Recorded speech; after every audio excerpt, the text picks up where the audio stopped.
Proclamação do Evangelho de Jesus Cristo segundo Lucas. Glória a vós, Senhor.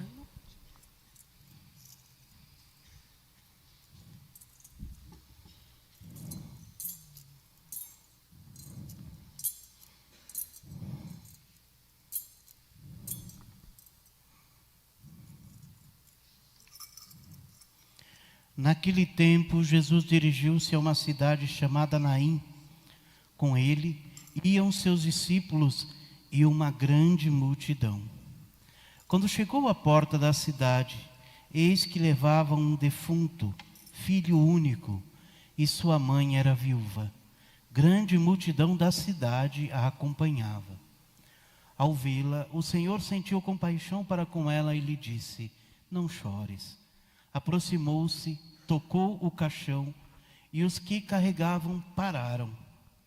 Então Jesus disse: jovem, eu te ordeno, levanta-te. O que estava morto sentou-se e começou a falar. E Jesus o entregou à sua mãe. Todos ficaram com muito medo e glorificavam a Deus, dizendo: um grande profeta apareceu entre nós, e Deus veio visitar o seu povo. E a notícia do fato espalhou-se pela Judeia inteira e por toda a redondeza. Palavra da salvação. Glória a vós, Senhor. Louvado seja nosso Senhor e Salvador Jesus Cristo. Para sempre seja louvado. Mais um dia da Quaresma de São Miguel, com a Santa Missa. Hoje o apóstolo Paulo continua a falar, e agora está falando a comunidade de Corinto, e está falando dos dons. Está falando de que nós somos o corpo de Cristo. A igreja é o corpo de Cristo. E cada um é membro deste corpo. Cada um tem a sua função. De novo, o que a liturgia, as coisas que vale a pena estudar na liturgia, que a liturgia ensina. Cada um na Santa Missa faça aquilo e só aquilo que lhe compete. Cada um de nós temos funções. Na igreja de Cristo, não só na liturgia, mas em tudo na igreja, nós temos nossas funções. Nós somos membros deste corpo. E faça bem tudo isso que Deus lhe chamou. É um dom. Tanto que o apóstolo Paulo vai trazendo e questionando: são todos apóstolos? Não. São todos profetas? Não. Todos ensinam? Não. Todos realizam milagres? Não. Todos têm o dom das curas? Não. Todos falam em línguas? Não. Todos as interpretam? Não. Mas aspirai os dons mais elevados. Ter dom não é eu que quero. Este dom eu quero, este dom eu não quero. Não, Deus derrama.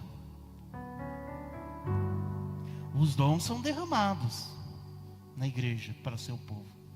Não é exatamente, eu quero o dom de ser um grande profeta. Você só será profeta se Deus te escolheu para ser profeta. Você só será apóstolo se Deus te escolheu para ser apóstolo. Fará milagres se Deus te escolheu para que você proclame os milagres. Falará em línguas se Deus te chamou a falar em línguas. Então somos esse corpo. Todo mundo tem a sua importância na igreja. Todos nós somos filhos amados de Deus. E os filhos amados de Deus devem usar bem o seu dom. E não tem ninguém que não tem dom. Todos têm. Devem procurar e descobrir o que Deus tem para você.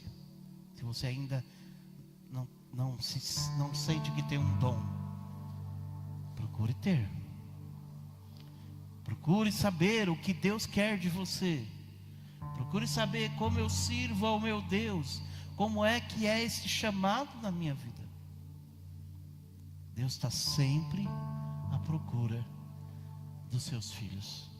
Somos membros do corpo, que é a igreja, o corpo de Cristo. Assim como o nosso corpo, a mão tem a sua função, os olhos, todo o nosso aparelho digestivo, por exemplo, tudo tem função. Assim também nós na igreja.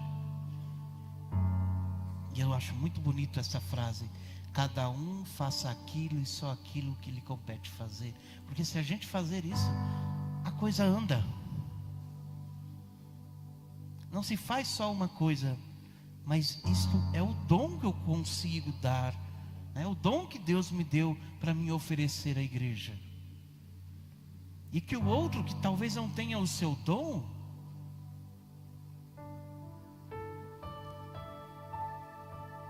busque e descubra o dom dele. A gente tem que tomar cuidado com imitar as pessoas. Vou imitar o Padre Hélio, vou comer bastante. Eu, o Padre Hélio, me inspiro em muitos sacerdotes que eu tenho profunda admiração, gosto de ouvi-los, claro, a gente tem pessoas que são referências na nossa vida, mas eu não posso imitá-lo. Então, quando você tem uma referência boa na tua vida, não imite, mas busque em você um dom. Se Deus deu o dom a esta pessoa que você admira, pergunta para Deus qual é o seu dom, ou pede para Deus que ilumine, para que você entenda qual é o seu dom. Talvez seja igual deste que você admira, talvez não. Na igreja só se imita a Jesus Cristo. Só. Se admira muita gente, se inspira até, mas é Cristo que eu devo imitar. Os gestos mais importantes são gestos de Cristo na cruz. Então eu devo entregar a minha vida. Veja Jesus no Evangelho de hoje. Que cena incrível que é narrado no Evangelho de São Lucas. Uma multidão está indo com Jesus. Jesus foi à cidade de Naim, e com ele iam seus discípulos e uma grande multidão. Era uma grande procissão, meu irmão. Uma grande procissão. E uma procissão provavelmente festiva, né? Porque as pessoas estavam conhecendo esse Jesus. Ele deve ter feito muito milagre por ali. E estava indo para algum lugar, e as pessoas indo atrás, os discípulos com ele, e uma multidão indo também. Mas quando Jesus chega à porta da cidade, ele encontra uma outra procissão, uma procissão fúnebre, e também com uma multidão. Grande multidão da cidade acompanhava aquela viúva com seu filho morto no caixão, né? Na época o esquife. Jesus olha para aquela mulher e sente compaixão e diz para ela não chorar.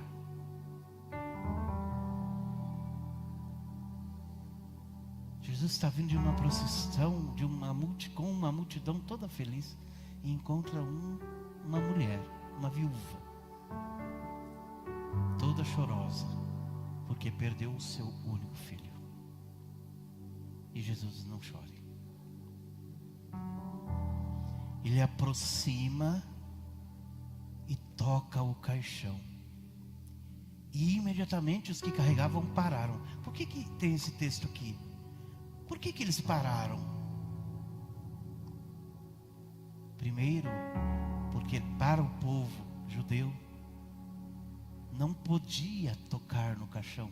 Ninguém pode tocar, só os que carregavam. Ele tocou na esquife.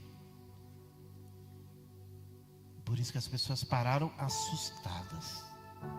E Jesus olha para o jovem morto e diz: eu te ordeno, levanta-te.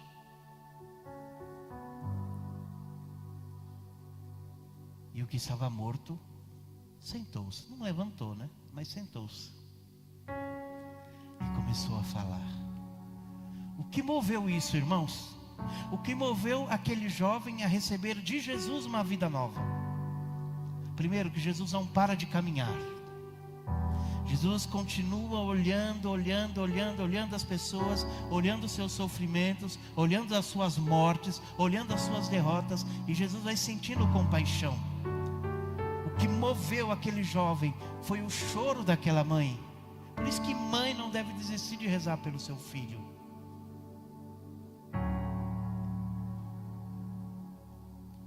E o que acontece? Aquela mãe recebe o filho de volta.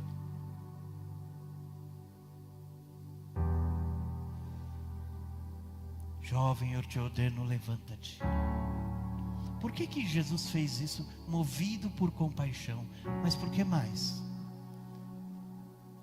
Uma mulher, naquele tempo, viúva, sem filhos, quem ia sustentar e cuidar daquela mulher? Como é que ela ia se virar? Porque ninguém aceitava dar trabalho para uma viúva. O único trabalho que ela poderia ter, e que iriam aceitar ela, era se prostituir para ganhar a vida. O que moveu não foi apenas o choro daquela mulher, mas o choro, mas a história dela, o que aconteceria com ela.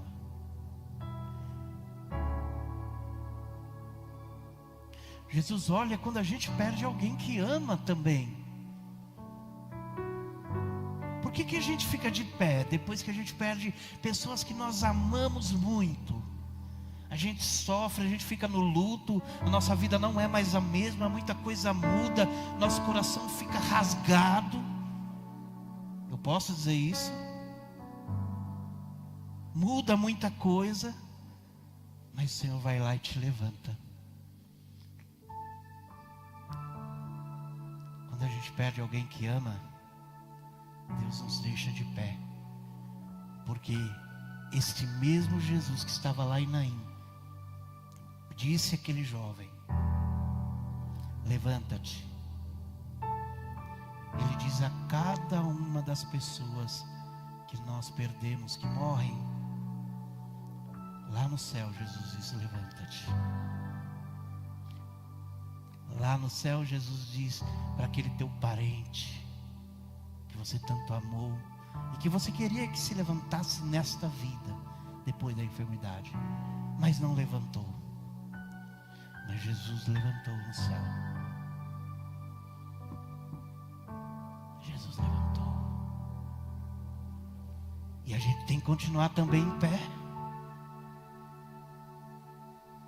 Porque quando a gente cai e fica caído, machucado, a compaixão de Jesus é muito grande para com nós. Mas nós dependemos e necessitamos também das nossas próprias forças para nos levantar e dizer: Jesus, me ajuda.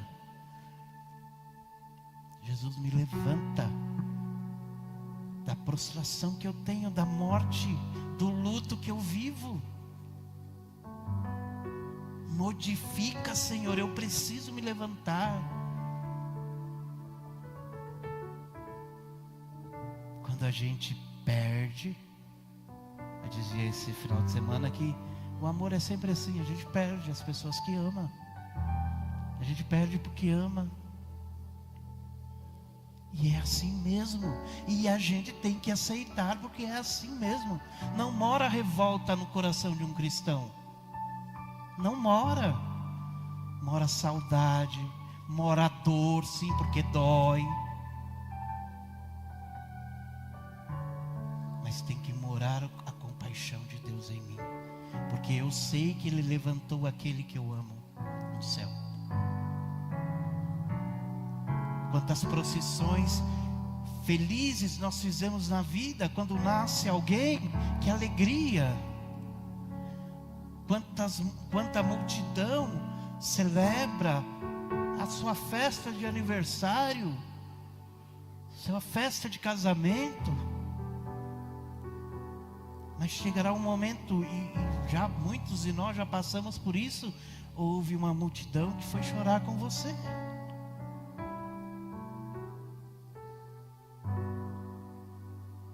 Que o choro seja de amor por aquela pessoa que tanto fez bem enquanto viveu com você. O bem que ela fez, apesar de tantos erros também que deve ter cometido. Somos pecadores, né? Levantar significa, levanta-te, significa ressuscitar. E um homem ressuscitado, uma mulher ressuscitada, confia em Deus. Respira fundo e segue em frente. Não fica caído. Não fica para baixo. Por isso, quando isto acontece com um homem de Deus, com uma mulher de Deus, a gente também pode rezar: um grande profeta. Mas agora a gente pode dizer: o nosso Salvador apareceu entre nós e veio nos visitar.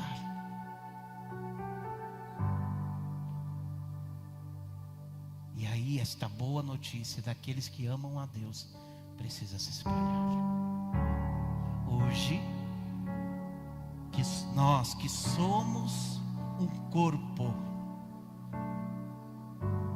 somos a igreja de Cristo, cada um de nós somos membros, e os membros estão juntos na alegria, os membros estão juntos nas dificuldades. Cada membro está junto em apoiar o irmão, em apoiar a irmã, em a consolar, e a celebrar, e a chorar, e a glorificar. Cada qual com o seu dom. Esta é a igreja, esse é o corpo de Cristo. Por isso que esta bênção que é ser católico, é o que nos fortalece, não pelo título, mas pela experiência mesmo de ser católico, de saber o que esta igreja ensina. Não tem outra igreja, irmão, que ensina melhor, por exemplo, sobre a morte, do que a igreja católica, do que a sua doutrina. A palavra, a interpretação da igreja sobre o mistério da morte, né? Na faculdade estudamos sobre escatologia, né?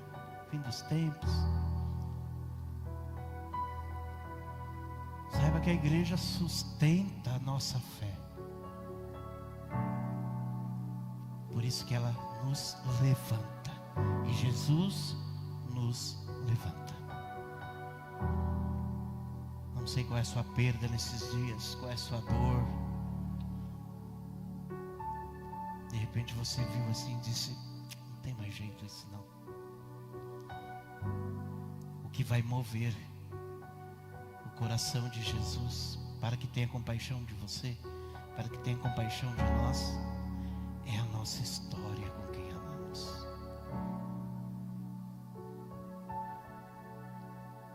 Deus conhece a nossa história. Então Deus vai parar no momento da nossa lágrima e vai olhar e vai sentir compaixão, e algo vai se levantar na tua vida. Algo que estava caído se levanta. Algo que estava longe volta. Deus tem poder para isso. Jesus tem poder para isso, para mover a sua compaixão sobre nós. E que Ele mova essa compaixão nesta noite sobre cada um de nós. Somos uma multidão porque seguimos a Jesus. Que Ele sinta compaixão.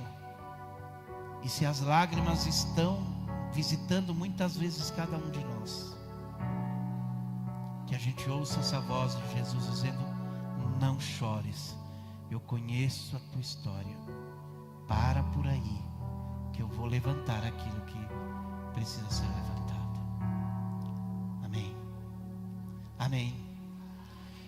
E nesta certeza da nossa fé, No altar nós vamos ofertar tudo isso.